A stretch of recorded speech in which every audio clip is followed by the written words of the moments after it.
Dear Buttercup, when landing in Istanbul after a month in India, I experienced reverse culture shock for the first time.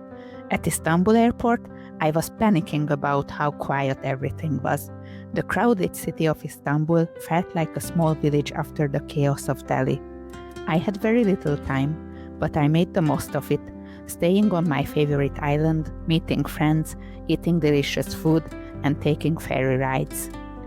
Also, I found it hilarious that as part of an advertisement campaign of a dairy company, there were life-sized cow sculptures all over Galata port.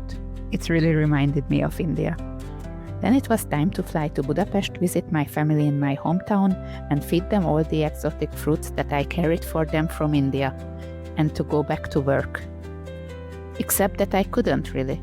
After my seizure last year, and after my amazing trip, going back to a 9-to-5 job felt far too soul-sucking.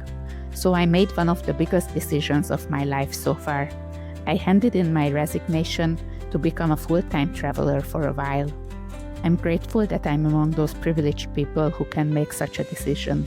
I served my notice period, had an amazing goodbye party with a lot of my colleagues.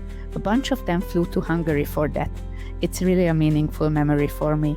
Then it was time to box up my stuff, throw away a lot of old memories I had kept hoarding, and pack my backpack. This was a slow and difficult process, but luckily my friends and family were really supportive.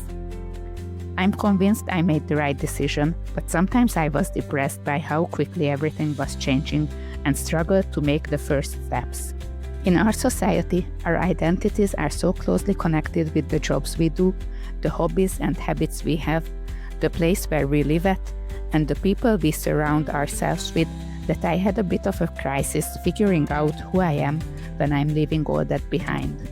In between board game nights, practicing my new hobby, that is henna art, visiting the thermal baths of Budapest, and having long conversations with friends, I gradually managed to organize everything I had to and accept that I will have time to figure out everything else while on the road.